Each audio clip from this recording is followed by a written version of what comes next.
अपने आप में पहले यह वाणी मिठास, परमात्मा ने ये 5 तत्व का शरीर दिया है बाबूजी।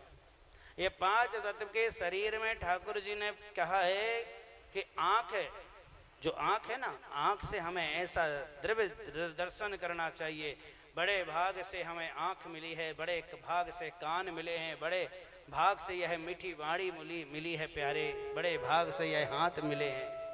हाथ ऐसे कार्य के लिए उठाइए कि जिससे दूसरों की सहायता हो। आंख प्यारे भगवान को देखने के लिए खोलिए। कई लोग तो ऐसे होते हैं मैया कि जैसे भगवान को देखने का समय आता है न, तो मनुष्य आंख बंद करके देखने लगता है। करता है कि नहीं बताओ? कई लोग होते हैं ऐसे हैं कि जब भगवान को देखने की समय आती है ना, तो मनुष्य आंख बंद करके प्रभु को देखता है।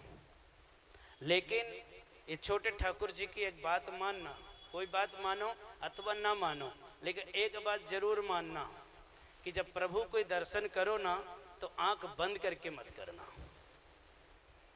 प्रभु को जब आप देखो ना, तो आंख खोल कर देखना। दूसरी चीज तो हम वहीं रखते, दूसरी चीज तो आप आंख खोल कर देखते हो, और जो अच्छी चीज होती है प्यारे, उसे आंख बंद करके देखते हो। बताओ ये कहाँ का नियम है? कहाँ का नियम है? अरे प्यारे, आंख खोलकर जब दर्शन करोगे ना, तो जब आप ठाकुर जी को देखोगे, मेरे भोले को जब देखोगे ना, तो आंख खोलकर देखोगे, तो भगवान का अगर कोई श्रृंगार में कोई कमी होगी ना, तो वो आपके मन में चलेगा। अरे आज भगवान ने तिलक सही नहीं लगाया, अरे आज भगवान के बाल बिखर गए हैं, अरे आज भगवान का मुकुट तिरछा हो गया, अरे आज भगवान के ड्रेस कैसी पहने हैं, आज भगवान का हार कैसा दिख रहा। ये वर्णन आपके मन में आएगा। और आंख बंद करके प्रभु को देखोगे तो कौन कहता है कि आपको भगवान दिख रहा है या पड़ोसन दिख रही है? कौन कहेगा बताओ? इसलिए आंख बंद करके हमें भगवान को कभी नहीं देखना चाहिए।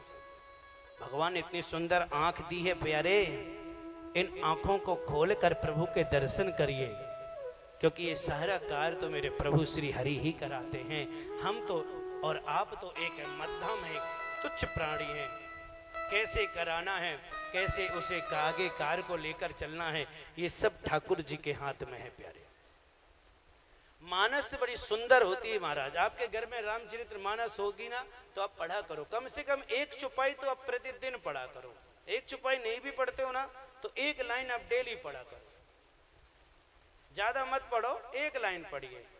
मानस में बड़ी सुंदर ये कलयुग की विशेषता बताई गई है। पता है यहाँ पे लोग कैसे मिलेंगे आपको पता है? झूठा ही लेना और झूठा ही देना और झूठा ही भोजन चबाना, ये संसार का है। आदमी आज का समय क्या करता, खिला तो देता है, खिलाने के बाद क्या कहता, अरे मैंने तो ये खिलाया। दे तो देता है, देने के बाद कहता अरे मैंने तो इतना दिया। फिर कहता है अरे मैंने तो ये भी एक करा उसके साथ। ये मानस कहते हैं महाराज। गोस्वामी जी बड़ी सुंदर बात बताई है।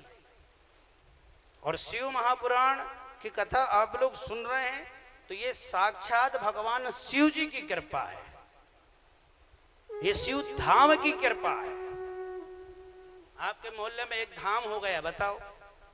अभी तक इसको खलवारा गांव से जानते थे, खलवारा मोहल्ला से लोग जानते थे, लेकिन अब तो इसको जाना जाएगा शिव धाम खलवारा। चारों धाम भी है। चलो और बताओ, एक नाम और बता दी मैया रानी ने। तो और भागवत में और शिव पुराण में बताया गया है कि 3 स्थान में भागवत सुनने का महात्म्य ही कुछ और है। पहला स्थान बताया गया था कि जहाँ पर संगम हो, जहाँ पर नदियाँ बहती हो, यमुना जी हो, जमुना जी हो, वहाँ पर जो व्यक्ति कथा सुनता है उस व्यक्ति को समस्त युगों का फल प्राप्त होता है। पहला स्थान, ध्यान से सुनना। पहला स्थान में कथा सुनने से हमें इतनी सारी चीजें हासिल होती है। दूसरा स्थान बताया गया है, दूसरा स्थान बताया गया है जहाँ पर बाग बगीचा हो और बाग बगीचा के पास मंदिर हो, जिस बगिया में रोज फूल पड़े और फूल पड़ने के बाद वह फूल को हम तोड़कर रोज प्रतिदिन सुंदर सुंदर से प्रभु को चढ़ाएं। इसीलिए घर में भी फूलों की बगिया लगाया करो। हर घर में फूल की बगिया होनी चाहिए कि जिससे हम रोज उस बगिया का एक फूल तोड़कर हरि के चरणों में समर्पण करें।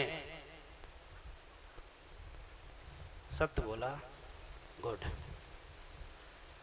तो मैया, और तीसरा स्थान बताया गया है मोहल्ले में। तीसरा स्थान, हमें अपने मोहल्ले में कथा सुनना चाहिए। मोहल्ले में कथा सुनने से क्या प्राप्त होता है बताओ, इतने लोग बैठे हैं। मोहल्ले में कथा सुनने से जो कथा करवाते हैं उनका तो भला हो ही रहा है, लेकिन पूरा मोहल्ला भी तर रहा है प्यारे। पूरे मोहल्ले को सहयोग करना चाहिए। पूरा मोहल्ला तरता है एक कथा में। ऐसा नहीं कि विश्वकर्मा परिवार ने यह कथा करवा रहे हैं तो उनके ही 7 जन्म पार होंगे, बस नहीं। जितने लोग इस कथा को सुनने को जाते हैं उनके समस्त परिवार के, कुल के, वंश के सब लोगों के 7 जन्म और 21 कुल को तार देती है प्यारे। यह शिव महापुराण 21 कुल को तार देती। बोलो शिव महापुराण।